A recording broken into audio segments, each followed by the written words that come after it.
Hi hello friends, welcome to our channel crazy maths for you. ముందుగా ఈరోజు మన ఛానల్లో రీజనింగ్ గురించి మాట్లాడదాం.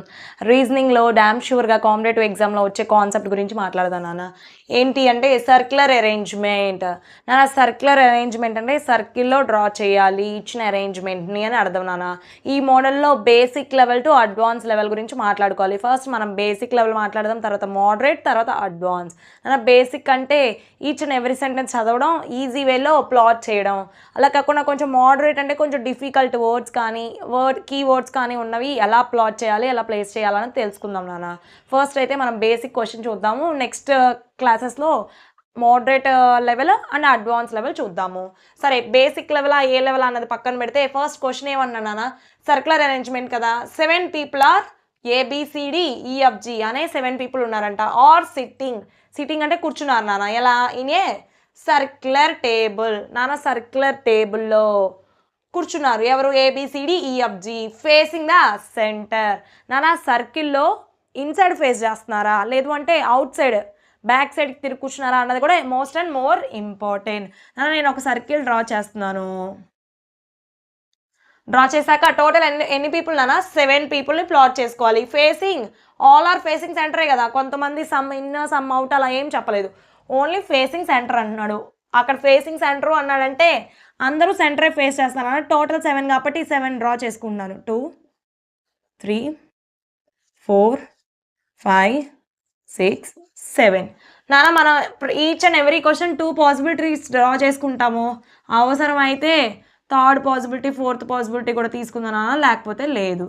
3 4 5 6 7. నా సర్క్యులర్ అరేంజ్మెంట్, సర్క్యులర్ టేబుల్ అన్నాడు కాబట్టి సర్కిల్ గీసాను. ఫేసింగ్ సెంటర్ అన్నాడు కాబట్టి యారో మార్క్ ఇన్సైడ్ పెట్టుకుంటున్నాను నాన్న. ఓకే కదా, బాగుంది. తర్వాత నెక్స్ట్ ఏం చేయాలి? డి సీట్స్ సెంటెన్స్ చదువుతున్నాను నాన్న. D seat second to the left of A. నా ఈ సెంటెన్స్లో సబ్జెక్ట్ ఏంటి? డి. ఆబ్జెక్ట్ ఏంటి? ఏ. మనం ఎప్పుడైనా ఆబ్జెక్ట్ దగ్గరికి వెళ్ళాలి అంటే ఏ దగ్గర నుంచి చూసుకోవాలి. D seat second to the left of A. A అనే వ్యక్తిని ప్లాట్ చేస్తే సెకండ్ లెఫ్ట్లో డి ఉండాలన్న. ఇప్పుడు ఇది ఇన్సైడ్ ఫేసింగ్ కదా, ఇన్సైడ్ అంటే ఇలానే కదా, ఇలా నుంచుంటే this is called as right. మన హ్యాండ్ రైట్ సైడే ఉంది, మన ప్లాటింగ్లో కూడా రైట్ సైడే నాన్న. This is right. Inside facing అయితే సేమ్ మన రైటే, మన లెఫ్టే. మన హ్యాండ్స్ ఎలా ఉన్నాయో ఇక్కడ కూడా అంతేనా, లెఫ్ట్ రైట్. ఓకే కదా. D sit second to the left of A. A అనే వ్యక్తి, మన ఆబ్జెక్ట్ ఏంటి? ఏ కాబట్టి ఏ తీసుకుంటున్నాను. డి అనే వ్యక్తి సెకండ్లో ఉన్నాడంట, సెకండ్ లెఫ్ట్లో. నేను ఏ ఇక్కడ పెట్టుకుంటున్నాను. సెకండ్ లెఫ్ట్ ఇటే కదా, first left second left. D ఇక్కడికే కదా వచ్చేది.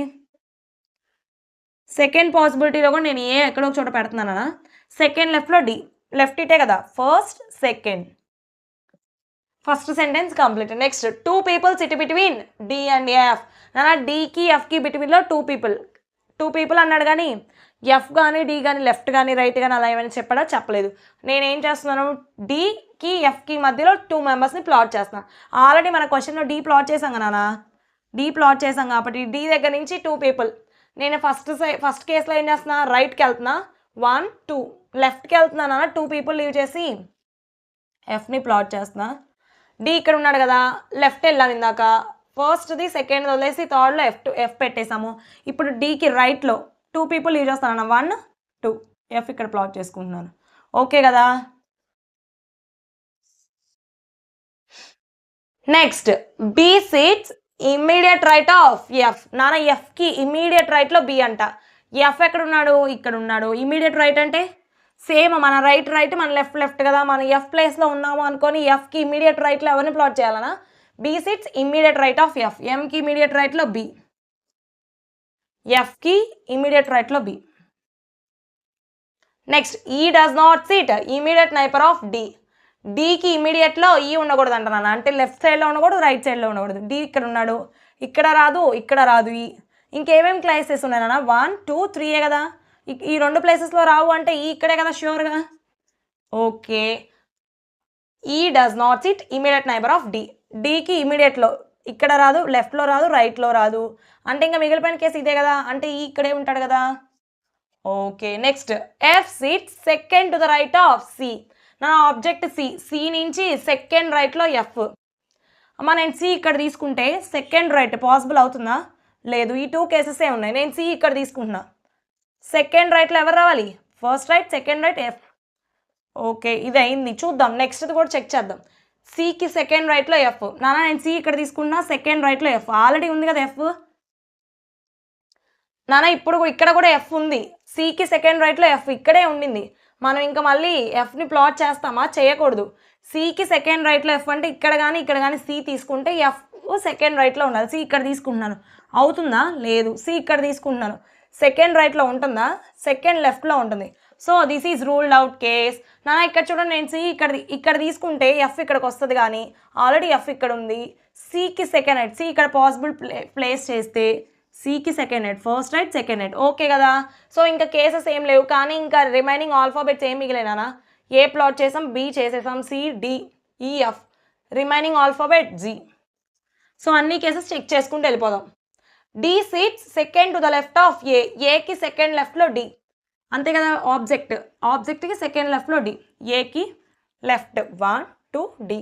Clear. 2 people sit between D and F. డికి ఎఫ్కి బిట్వీన్లో 2, డి, ఎఫ్ 2 people ఉన్నారు కదా. Okay B sits immediate right of F. ఎఫ్కి ఇమీడియట్ రైట్లో బి ఉన్నారు కదా. Okay E does not sit immediate neighbour of D. డికి ఇమీడియట్లో ఈ ఉండకూడదు. డికి ఇమీడియట్లో ఉన్నారా? లెఫ్ట్లో లేరు, రైట్లో లేరు. Okay last F sits second to the right of C. సికి సెకండ్ రైట్లో ఎఫ్, సికి first right, second right, F. All cases are possible. So circular arrangement draw చేసేసాం కదా. So this is the possibility case నాన్న. ఇప్పుడు మనం ఏం చేస్తాము అంటే ఈ సర్క్యులర్ అరేంజ్మెంట్ యూజ్ చేసుకొని క్వశ్చన్స్ చెక్ చేద్దాము. క్వశ్చన్స్కి ఆన్సర్స్ టిక్ చేసేసుకుందాం నాన్న. అరేంజ్మెంట్ డ్రా చేసుకున్నాం. క్వశ్చన్స్ చూద్దాం నాన్న. Who sit second to the left of C.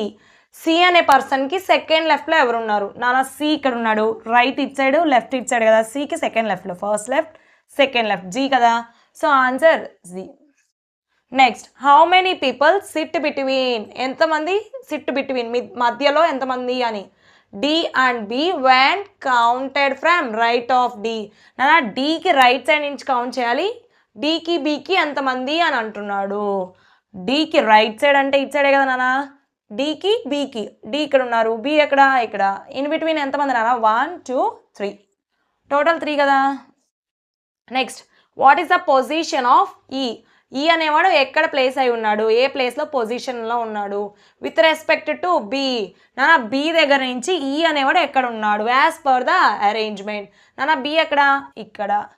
B దగ్గర నుంచి ఈ అనేవాడు ఎక్కడ ఉన్నాడు? నాన్న బి నుంచి రైట్లో, అవునా? ఇలా వెళ్తే రైట్. ఏ రైట్? పక్కనే కూర్చున్నాడు కదా. బికి ఇమీడియట్ రైట్లో ఈ ఉన్నాడు.